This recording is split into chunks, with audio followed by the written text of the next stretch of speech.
बहुत धन्यवाद जो आज इस मॉर्निंग पीसी में आप सब हमारे साथ एकत्रित हुए। सबसे पहले तो आप सभी को और मेरे साथ यहाँ उपस्थित सभी कैंडिडेट्स और उनके साथियों को होली की बहुत बहुत शुभकामनाएं। कल ही रिजल्ट्स आए हैं अम्बाला कैंट में जो हमारा सदर का एक परिषद का जो चुनाव हुआ, और इस चुनाव के अंदर 32 वार्ड्स में हमने 30 में अपने कैंडिडेट्स उतारे थे और हमारी तरफ से एक निर्दलीय चेयरमैन कैंडिडेट मनदीप कौर जी भी मैदान में उतरे थे। तो हम यही कहेंगे कि जनता का जो कल हमारे को फैसला सामने आया है, हमारे 4 कैंडिडेट्स जीते और इसके लिए हम जनता के बहुत आभारी हैं। और साथ ही में ये कहते भी हमें बहुत खुशी है कि हमारी चेयरमैन कैंडिडेट को पोल्ड वोट शेयर में से लगभग 34%, 34.17% वोट शेयर मिला, जो हम समझते हैं कि बहुत ही सम्मानजनक और उत्साहजनक है। हमारे कैंडिडेट्स को पूरे पोल्ड वोट्स के अंदर तकरीबन 31.5% के करीब पोल्ड वोट्स मिले, जो कि हम समझते हैं अगेन कहीं ना कहीं दिखाता है कि विपक्ष के रूप में हम और हमारी टीम लोगों का भरोसा जीतने में सक्षम रही। आज हम प्रेस के माध्यम से सभी अम्बाला वासियों का इस चुनाव के लिए धन्यवाद करते हैं।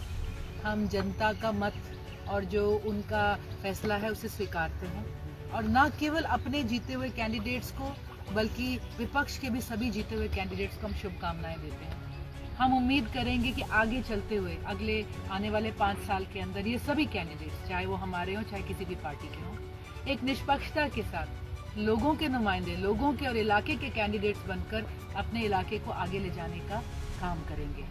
मैं साथ ही में बहुत ही शुभकामनाएं देना चाहूँगी हमारे उन सब कैंडिडेट्स को जो इस चुनाव में लड़े। ये एक ऐसा चुनाव था जो किसी भी हालात में आसान नहीं था। आज हम यही कहेंगे, जो भी आज भाजपा के खिलाफ विपक्ष के तौर पे या एक विकल्प के तौर पे मैदान में उतरा, तो उनका चुनाव आज इन मुद्दों पे नहीं हुआ कि बेहतर कैंडिडेट कौन है।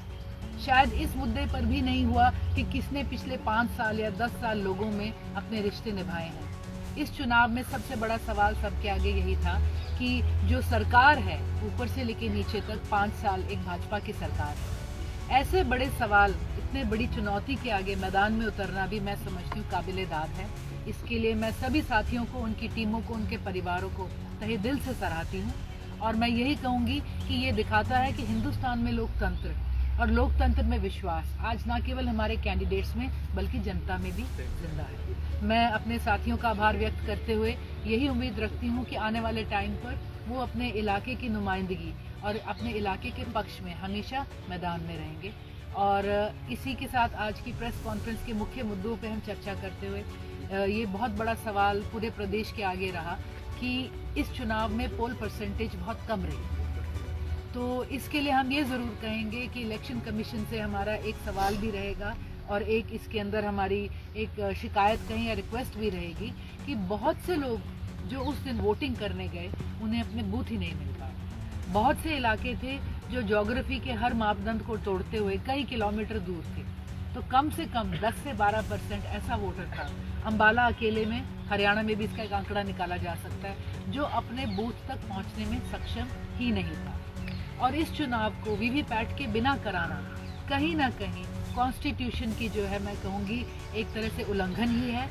चाहे कोई भी मत हो, कोई सा भी मतदान हो, लोगों को ये जानने का हक है और इलेक्शन कमीशन की जिम्मेवारी है कि वो लोगों को साफ साफ बताएं कि उनका जो मत है वो कहाँ जा रहा है और लोगों को भरोसा। बहुत से इश्यूज रहे थे। अम्बाला कैंट के अंदर सारी मशीनों को दोबारा से चेंज करा गया था चुनाव से पहले ही, क्योंकि पता चला था उस नोटा का बटन ठीक से काम नहीं कर रहा था। और आज भी कई सवाल आई एम श्योर आगे आते रहेंगे। लेकिन एक बार फिर अम्बाला की जनता का धन्यवाद। अम्बाला को उनकी नई मेयर, उनका नया पार्षद और सदन जो एक तरह से है वो मुबारक हो, और उम्मीद है सब इकट्ठे होकर एक बहुत ही खूबसूरत तरीके से अम्बाला की मूलभूत जो ढांचे की सुविधाएं हैं, गली मोहल्ले, लाइट, नाली की जो प्रॉब्लम है, इन सब चीज़ों पर काम करेंगे। और जो हम 10 साल से एक अधर में लटका हुआ अम्बाला का एक टूटा फूटा स्वरूप देख रहे हैं, इसे सब मिलकर आगे ठीक भी करेंगे। तो एक बार फिर आप सब प्रेस मेंबरान का धन्यवाद, सभी कैंडिडेट्स को शुभकामनाएं और मुबारकें। मैं बताना भी चाहूँगी हमारे जो कैंडिडेट्स जीते उसमें वार्ड नंबर 1 से हमारे भाई रंजीत कुमार सोनू गुजर जी थे, जो अभी यहाँ नहीं पहुँच पाए हैं। वार्ड नंबर 6 से संदीप शर्मा दीप्ति पंडित जी हमारे बीच में आज उपस्थित हैं। वार्ड नंबर 11 से नीलम कश्यप जी हैं और वार्ड नंबर 25 से राहुल सोनकर जी हैं।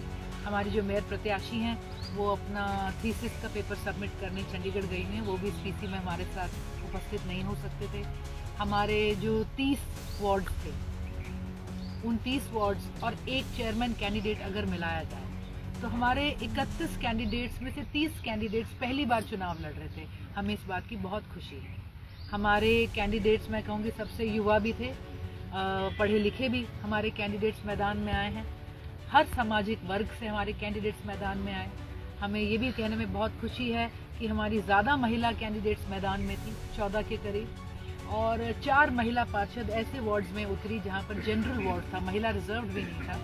तो ये टर्नआउट, ये जोश देख के हम भी बहुत उत्साहित हैं, आभारी हैं और एक बार फिर होली की शुभकामनाएं देते हुए हम यही उम्मीद करेंगे कि अगले 5 साल चुने हुए नुमाइंदे अपना काम करें और बतौर विपक्ष हम भी अपना काम सुचारू रूप से करें। अभी आपने अपने कार्यकर्ताओं के साथ एक समीक्षा बैठक की, तो उसमें क्या कुछ निकल के आया, क्या कारण रहे? क्योंकि कई जगह ऐसी थी जहाँ पे बहुत नैरो मार्जिन से आपके जो कैंडिडेट्स हैं वो हारे। हमारे 3 ऐसे वार्ड्स हैं जहाँ पे हार हमारी बहुत छोटे छोटे मार्जिन से हुई। जैसे वार्ड नंबर 3 में लता जी, धर्मपत्री सुरेंद्र जी जो थी वो 28 वोट से हारे। वार्ड नंबर 4 गीता जी, नंबर 3 से तो बुदाराम जी थे, उनकी मिसेस बुदा राणा जी थे, उनकी मिसेस। वार्ड नंबर 4 से गीता जी थी, धर्मपत्री सुरेंद्र दिलीपगढ़ जी, उनकी वाइफ 56 वोट से हारी। और वार्ड नंबर 8 रोहताश लाल बत्रा जी हमारे साथ ही उपस्थित हैं यहाँ पर, ये मात्र 160 वोटों से हारे थे। तो मैं समझती हूँ कि जो भी कारण कमी के रहे, कहीं ना कहीं उसके अंदर अगर हम बहुत निष्पक्षता से बात करें तो कुछ हमारी अपनी भी कमियां रही होंगी, टीम की भी कमियां रही होंगी। एक ऊपर से नीचे तक भाजपा सरकार का होना और वो जो एक लोगों को ईवीएम से विश्वास सा उठ गया। आज भी सवाल उठ रहे हैं कि कैसे हो सकता है कि एक दिन पहले चुनाव से फेसबुक पे लिख दिया जाता है कि इस कैंडिडेट को भाजपा के 1900 वोट पड़ेगी और अगले दिन मशीन खुलती है तो उन्हें 1899 वोट मिले होंगे। एक वार्ड में बोल दिया जाता है कि हमारे कैंडिडेट को यहाँ से 500 वोट मिलेगी और अगले दिन उस कैंडिडेट को 500 ही होते हैं। और इस तरह से अनेकों वार्ड का ऐसा मामला आया।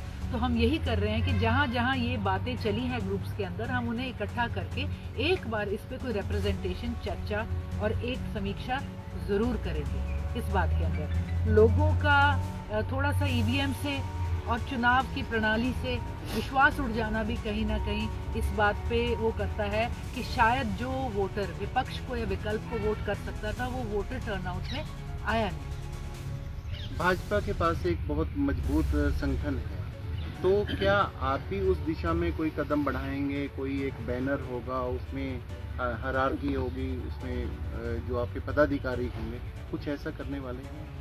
देखिए, ये बातें अभी हमारी चर्चा में चली हैं कि हम जहाँ तक आए हैं इस बात की सबको खुशी भी है और ये एहसास भी किसी से चूका नहीं कि ये आसान नहीं था। और जो आज निकल कर आए हैं, ना केवल चुनाव लड़ने वाले बल्कि चुनाव लड़वाने वाले भी बहुत से, मैं कहूँगी, हीरे हमारे आगे आज निकल कर आए हैं। तो आज मीटिंग में यही चर्चा चली है कि अब हम जल्द से जल्द अपना ऊपर से लेके नीचे तक, चाहे वो वार्ड प्रधान है, चाहे वो बूथ प्रधान है, एक संगठन जिसमें हमारे कार्यकर्ता हैं, हमारे नुमाइंदे हैं, पुराने हैं, नए हैं, सबको जोड़ के एक संगठन का, एक सिस्टम का हम गठन करें और इसको लेकर